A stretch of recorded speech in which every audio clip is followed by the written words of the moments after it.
Hello everyone, welcome back to channel. मैं हूं चेतन तिवारी। आप देख रहे हैं मैथ्स राइडेक्स। अपने चैनल में वापस आ चुके हैं एक ब्रांड न्यू वीडियो लेके। आई होप आप सब अच्छे होंगे, मेरे ब्लॉग्स एंजॉय करोगे।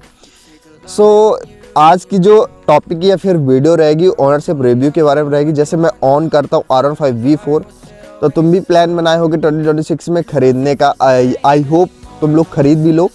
सो तुम्हारे मन में बहुत सारे कि भैया क्या इसका कंफर्ट है, क्या इसका माइलेज है, क्या इसका परफॉर्मेंस है, क्या इसकी बिल्ड क्वालिटी है। सो इस वीडियो में आज कवर करूंगा। मैं थोड़ा बहुत एक्सपीरियंस अपना शेयर करूंगा R15 के साथ मेरा कैसा रहा। सो टाइम वेस्ट करते हुए वीडियो को स्टार्ट करते हैं। वीडियो स्टार्ट करने से पहले थोड़ा सा बाइक का सिनेमैटिक देख लो, कैसी लग रही है अपनी bike. Sorry if it's taking me a while. I'm trying to figure out who I am. The city lights are keeping me up at night. आई हो आप लोग सिनेमैटिक एंजॉय किए होंगे। अगर एंजॉय किया तो चैनल कर लो सब्सक्राइब, वीडियो कर लो लाइक, बेल आइकन को दबा देना जिससे वीडियो की नोटिफिकेशन तुम तक पहुंचते रहे। और वीडियो को शेयर जरूर करना दोस्तों के पास जिसको R15 2026 में परचेज करनी है। तो सो मैं बात करने वाला हूँ अपनी ये रेड ब्यूटी के बारे में। तुम देख रहे हो कितनी अच्छी लग रही है यामाहा की। तो मैंने R15 क्यों ही खरीदी, फर्स्ट जो क्वेश्चन रहता है लोगों का, R15 मैं क्यों खरीदा। सो फर्स्ट मुझे जो चाहिए था तो ये मुझे फुलफिल करती है। बेसिकली मुझे थोड़ा बहुत डिसेंट सी पावर चाहिए था, पावर भी अच्छा देती है, प्लस इसका माइलेज अच्छा है। कंफर्ट तो बिल्कुल ही नहीं कह सकते, कंफर्ट तो नहीं, कंफर्टेबल तो नहीं, एग्रेसिव बाइक है। लेकिन मुझे पसंद था एग्रेसिव भी, पोस्चर पसंद है और एग्रेसिव ही पसंद है बाइक मुझे बेसिकली। सो और फर्स्ट जो क्वेश्चन रहता है बहुत लोगों का, तो R15 मेरा प्लान पहले से ही था क्योंकि मुझे R15 भी पसंद थी, स्टार्टिंग से पसंद थी। V3 इतनी नहीं पसंद थी, V4 मुझे पसंद थी। मुझे ऐसी बाइक भी चाहिए थी ज़्यादा इसकी मेंटेनेंस भी ना रहे, नॉर्मल सी सर्विस हो जाए। जैसे तुम्हें पता होगा RC 200 हो गई, वो भी मेरे जहन में थी जो पुरानी वाली थी। नई वाली तो एकदम बकवास है, तो मुझे वो पसंद बिल्कुल नहीं थी। और RC का बेसिकली क्या है कि पावर अच्छी पर उसका माइलेज अच्छा नहीं है। और बात की जाए सर्विस कॉस्ट की, RC की थोड़ा ज़्यादा कॉस्टली पड़ जाती है और मेरा उतना बजट था नहीं, मेरे पास उतना पॉकेट में था नहीं कि मैं सर्विस उसकी अफोर्ड कर सकूं। सो इसीलिए मैं परचेज़ किया R15 V4। और बात की जाए R15 V4 कंफर्ट की, तो कंफर्ट में मान लो कि कंफर्ट तो नहीं ही मान लो, क्योंकि स्पोर्ट्स बाइक में कंफर्ट बिल्कुल ही नहीं रहता है। बाकी आप कंफर्टेबल बना सकते हो बाइक को एज अ पोस्चर की वीडियो अगर चाहते हो तो मैं पोस्चर की वीडियो बना दूंगा नेक्स्ट वीडियो में। अभी फिलहाल इसकी बात करते हैं। तो इस कंफर्टेबल तो बिल्कुल ही नहीं है R15 V4, बाकी आप कंफर्टेबल बना सकते हो अपने हिसाब से। सो अब मैं बात करता हूँ माइलेज। जो फर्स्ट रहता है लोगों का क्वेश्चन ही वो रहता है कि भैया माइलेज क्या देती है R15 V4। सो बेसिकली ये R15 V4 है, 155 सीसी इसका इंजन है। और माइलेज की बात की जाए R15 की, तो मुझे सिटी में अगर स्टॉक जब तक मेरी बाइक थी तो मुझे 40 का माइलेज आराम से देती थी। अब मेरे में आफ्टर मार्केट एग्जॉस्ट लग गया है तो 35 दे देती है माइलेज ईजिली। बाकी हाईवेज में ले जाओगे तो थोड़ा 1-2 का डिफरेंस रहेगा, बाकी ज़्यादा डिफरेंस नहीं रहेगा। क्योंकि देखो एग्जॉस्ट लगने के बाद थोड़ा सा मुझे डिसएडवांटेज ये लगा कि वाइब्रेशन थोड़ा सा हो गया है। अब बात की जाए R15 V4 की परफॉर्मेंस की, कि माइलेज तो अच्छा है इसका, परफॉर्मेंस कैसी है इस बाइक की। तो बात की जाए परफॉर्मेंस की, परफॉर्मेंस अगर आपको इतनी नीड नहीं है कि भाई इतना मुझे रेस करना है या फिर इतना मुझे स्पीड ही चाहिए कि एकदम उड़ती रहे, टॉर्क इतना ज़्यादा चाहिए, तो आपके लिए बाइक नहीं है। डिसेंट सी स्पीड है, डिसेंट सी पावर है, डिसेंट सा माइलेज भी अच्छा है। क्योंकि इसमें 2 चीज़ फोकस की जाती है, माइलेज प्लस थोड़ा बहुत परफॉर्मेंस रहे। बाकी यमाहा वाले ने बहुत कॉस्ट कटिंग करी है प्लास्टिक बिल्ड क्वालिटी के ऊपर, बहुत सी घटिया बिल्ड क्वालिटी है इसकी। मेरे पैनल्स अभी भी पैनल हिल रहे हैं इसके थोड़े बहुत। बात की जाए स्विच क्वालिटी की, तो स्विच क्वालिटी बहुत ही बकवास है।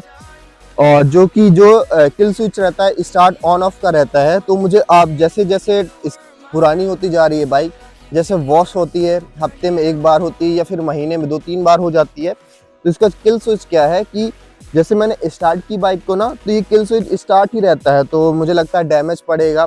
सो इसमें थोड़ा सा आप WD-40 डाल सकते हो तो थोड़ा बहुत ये फ्री हो जाएगा, तो आपके लिए अच्छा है। बाकी एज अ मुझे कोई इससे गिला शिकवा नहीं है।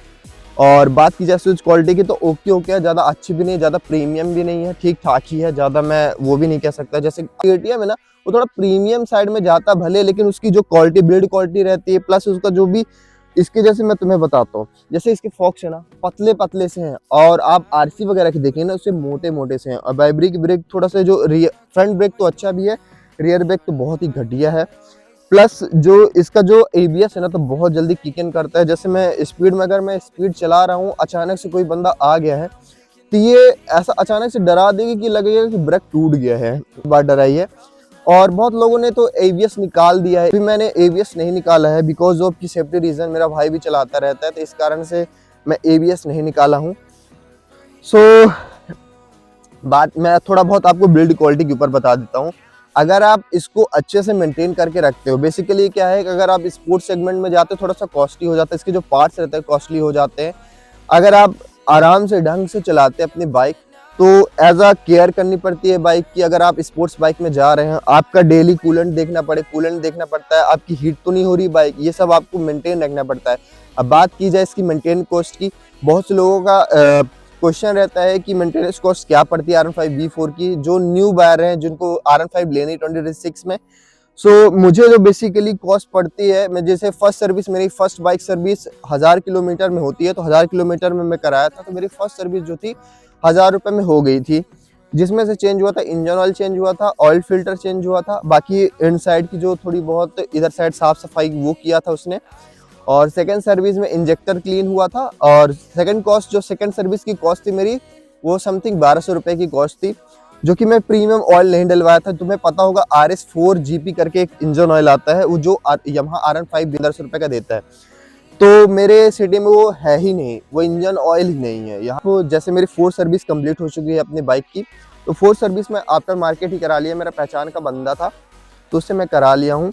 तो 4 सर्विस में मैंने इंजन ऑयल चेंज करा दिया हूँ, मतलब Yamaha का ना डला के मोटूल 7100 डलवा दिया हूँ, तो बहुत ही अच्छी परफॉर्मेंस दे रहा है 7100, बहुत ही स्मूथ है इंजन की बात की जाए Yamaha RM5 की तो इंजन बहुत स्मूथ है। जो 2024 वेरिएंट है, जो V4 है ना, उसका इंजन बहुत स्मूथ है। V3 का भी नॉर्मल है, जैसे मैं V3 भी चलाया हूँ, V2 भी चलाया हूँ, तो मुझे इतना स्मूथ नहीं लगता है जितना स्मूथ इसका इंजन है।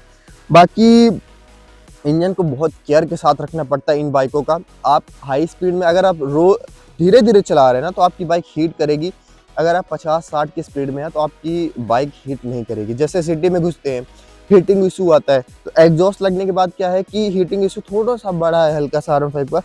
और जो रेडिएटर फैन रहता है ना, इसका बहुत छोटा सा है, अब V3 का बड़ा रहता है तो बहुत जल्दी ठंडी करती है बाइक, तो इसका इतना ज़्यादा ठंडा नहीं कर पाता है ये।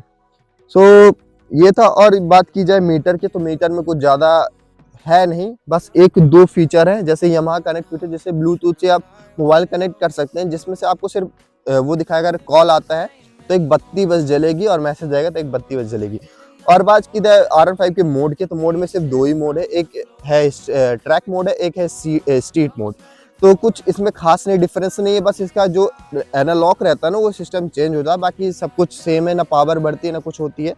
पावर भी डिसेंट सी है, माइलेज भी डिसेंट है। और बात की जाए कंफर्ट की, में रिसेंटली राइड किया था मैंने, 200 किलोमीटर पर किया था मैंने। तो अगर आप सिंगल चल रहे हैं तो आपके लिए अच्छी बाइक है, अगर पिलियन के साथ चले तो आपके लिए कंफर्ट बिल्कुल नहीं है, क्योंकि देखो पूरा जो पेन रहता है वो तुम्हारा रिस्ट पे आता है, बैक में आता है, और जब वो पिलियन जब आपको हाथ ऐसे रखता है तो आपके यहाँ पास शोल्डर भी दर्द देने लगता है।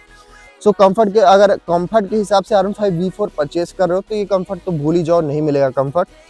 और बाकी जब मैं फर्स्ट डे लेके आया था RM5 V4 तो मुझे थोड़ा सा रिस्ट में पेन हुआ था यहाँ और थोड़ा सा बैक पेन हुआ था, जो कि मैं जिम जाता हूँ और बैक थोड़ा बहुत मेरी मजबूत है तो मेरा बैक इतना ज़्यादा पेन नहीं किया था, रिस्ट भी इतनी पेन नहीं की थी। बाकी अगर नॉर्मल लड़का या फिर नॉर्मल लोग अगर लेने जाते हैं बाइक को तो उनका रिस्ट पेन करेगा, और सिटी में तो मेरा भी पेन करता है, क्योंकि जब ट्रैफिक इतना ज़्यादा हो जाता है ना तो बहुत ज़्यादा पेन करता है। बाकी एज अ मुझे थोड़ा सा बस ये थी कि इसको चेंज करके थोड़ा सा LED बल्ब देते। अब M वेरिएंट में थोड़ा बहुत इम्प्रूव कर दिया है, जैसे क्विक शिफ्टर भी है इसमें, अगर आप थोड़ा ऊपर वेरिएंट में जाए तो आपको क्विक शिफ्टर मिल जाएगा, आपको इंडिकेटर अच्छे मिल जाएंगे। बाकी सब सेम है, बस 2 ही चेंज हो जाता है। बाकी आप ये सॉकअप आपको गोल्डन कलर की मिल जाएंगे, अगर गोल्डन कलर आपको पसंद है तो। बाकी ऐसा कुछ चेंज नहीं है।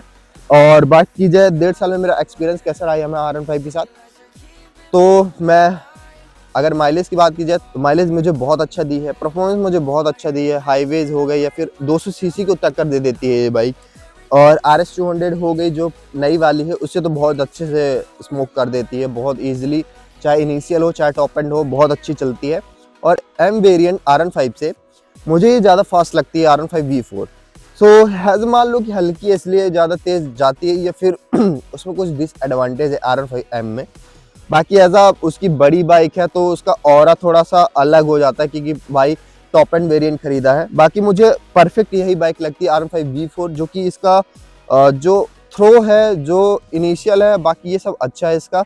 इसमें एक मोड और मिल जाता है TCS कंट्रोल, जिसमें ट्रैक्शन कंट्रोल होता है बेसिकली।